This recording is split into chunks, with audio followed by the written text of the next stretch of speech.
Hello అండి, ఈరోజైతే నేను మీకు మట్టి కుండలో బిర్యానీ చూపిస్తున్నా అండి. ఈ బిర్యానీ అయితే నేను పాలమూరి గ్రిల్స్లో తిన్నానండి. చాలా టేస్ట్గా ఉండే.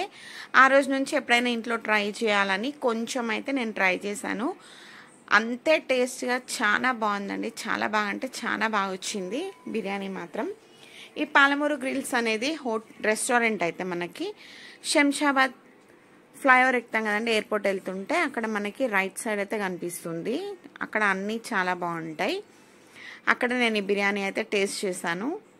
ఆల్రెడీ నేను ఒక గిన్నెలో చికెన్ తీసుకొని దాంట్లో ఉప్పు, కారం, పసుపు, అల్లం వెల్లుల్లి పేస్ట్, గరం మసాలా, ధనియా పౌడర్, జీరా పౌడర్, కొత్తిమీర, పుదీనా, పచ్చిమిర్చి, పెరుగు, నిమ్మకాయలు వేసుకొని అయితే కలిపి పక్కన పెట్టుకున్నానండి.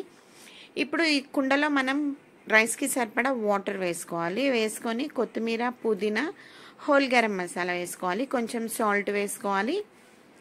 కొంచెం ఆయిల్ వేసుకోవాలండి. రైస్ అనేది మనకి స్టిక్కీగా రాకుండా పుల్లలుగా రావాలంటే కొంచెం ఆయిల్ వేసుకోవాలి. ఇప్పుడు మనం మరుగుతున్నప్పుడు మనకి రైస్కి సరిపడా సాల్ట్ అయితే దీంట్లోనే వేసేసుకోవాలండి. నేను ఆనియన్స్ కూడా ముందే ఫ్రై చేసి పెట్టేసుకున్నాను. రైస్ కూడా కడిగి పెట్టేసుకున్నా అండి.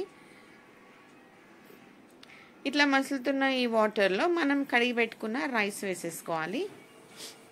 ఇది పాట్లో చేస్తున్నాం కాబట్టి మనం ఇంత 50% అట్లా ఉడకాల్సిన అవసరం ఏం లేదండి. మొత్తం 80-85% రైస్ అనేది కుక్ అయిపోవాలి మనకి. ఎందుకంటే కుండలో తొందరగా దమ్ అయిపోతుంది కాబట్టి మనం ఈక్వల్గా ఒకటేసారి రైస్ అంతా మనం మామూలుగా గిన్నెలో వేసుకుంటేనేమో ఫస్ట్ కింద ఒక 50% కుక్ అయిన రైస్ వేసుకుంటాం, తర్వాత పైన 90% కుక్ అయిన రైస్ వేసుకుంటాం.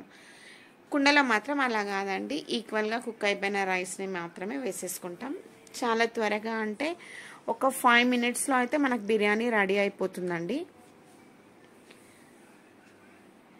ఈ బిర్యానీ మాత్రం రెస్టారెంట్ స్టైల్ బిర్యానీ అండి. రెస్టారెంట్లో ఎంత టేస్ట్గా ఉంటుందో దానికన్నా 100% ఎక్కువ టేస్టే ఉందండి. మన ఇంట్లో వేసుకొని తినడమే నాకైతే చాలా హ్యాపీ అనిపించింది. చాలా ఈజీగా ఉందండి. మీరు కూడా మీ ఇంట్లో ట్రై చేయండి. టేస్ట్ అయితే చాలా బాగుంటుంది.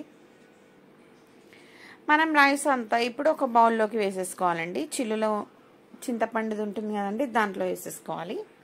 వేసేసుకుంటే మనకు ఎక్సెస్ ఉన్న వాటర్ అనేది అంతా వెళ్ళిపోతుంది. మళ్ళీ ఇదే కుండలో మనం ఇప్పుడు బిర్యానీ వేస్తున్నాం. మనం కలిపి పక్కన పెట్టుకున్న చికెన్ని మనం రైస్కి సరిపోయినంత చికెన్ అందులో వేసుకోవాలి. చికెన్ని కొంచెం అంతా ఇట్లా వెడల్పుగా స్ప్రెడ్ చేసుకోవాలండి.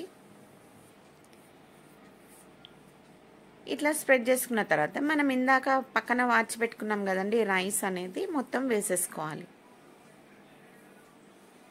రైస్ అంతా ఈక్వల్గా స్ప్రెడ్ చేసిన తర్వాత మనం కొంచెం గరం మసాలా పొడి వేసుకొని, ఫ్రైడ్ ఆనియన్స్ వేసుకొని, కొత్తిమీర, పుదీనా జల్లేసుకొని, కొంచెం నిమ్మరసం అండి, హాఫ్ నిమ్మరసం వేసుకొని, నేను కుంకుమ పువ్వు కూడా వాటర్లో కలిపి పక్కన పెట్టుకున్నాను, అది కూడా వేసుకొని, కొంచెం నెయ్యి, కొంచెం ఆయిల్ వేసుకొని ఇప్పుడు ఈ కుండని క్లోజ్ చేసేసుకొని మనం స్టవ్ పైన పెట్టేసుకొని ఒక 5 minutes తర్వాత మనం ఓపెన్ చేసి చూస్తే మాత్రం రైస్ అయిపోతుంది. వావ్, ఎంత చక్కగా ఉందో చూస్తున్నారు కదా. టేస్ట్ మాత్రం అదిరిపోయిందండి. చేయడానికి పట్టినంత టైం కూడా సరిపోలేదు. తినడం మాత్రం ఖాళీ వేసి కుండ పక్కన పెట్టేశారు. పీసెస్ కూడా చక్కగా కుక్ అయిపోయాయి 10 minutesలోనే. అసలు మాడలేదు మనకి. రైస్ కూడా పొడి పొడిలాడుతూ చాలా అంటే చాలా చక్కగా వచ్చింది. టేస్ట్ కూడా అంతే బాగుందండి. చూడ్డానికి ఎంత బాగుందో అంతే బాగుంది. ఈ వీడియో కనుక మీకు నచ్చినట్లయితే లైక్ చేయండి, షేర్ చేయండి, సబ్స్క్రైబ్